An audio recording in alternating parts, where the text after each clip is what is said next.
Alhamdulillah kita orang dah sampai ke hotel Hak Nyai. Kita orang akan tidur seharian kat sini. Lepas tu esok pagi kita continue terus ke Phuket.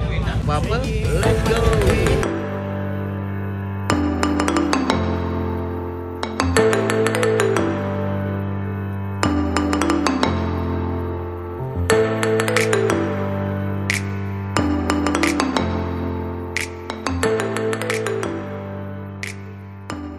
Yeah, kita lah sampai Krabi. Sekali lagi kita akan sampai ke Phuket. Jadi sebelum kita nak ke Phuket, biasalah macam-macam masalah yang jadi. Lah dia exhaust bocor.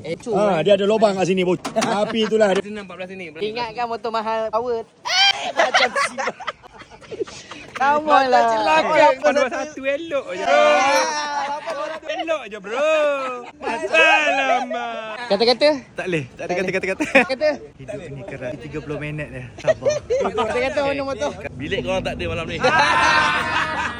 Nebai. Saya belaka. Kata-kata? Kata-kata je. Tak payah dekat-dekat. Kata-kata. Masuk dalam kamera lah. Kata-kata. Ujang boh. Jangan ikut. Ikut, jangan takut. Siap. Apa kat tangan brother? Pokok. Kata-kata bang? Sejam setengah. Terluncur dulu. Kata sikit lagi sampai. Mata dah redup dah ni. Kata-kata? Bukan payah 10 je. Kata-kata brother? Kalau takut, jangan ikut. Jangan takut. Kata saya tak ada apa dengar. Kata? Pejam celik. Macam tak ada. Penat sial.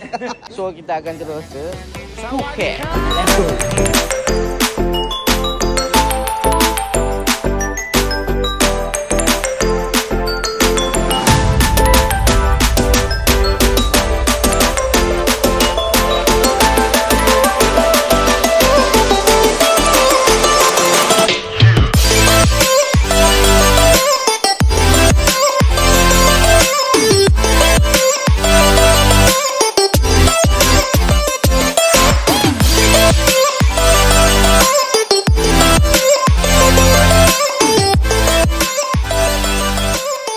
Kita lah sampai Phuket. Bagi lagi 20 minit ke hotel.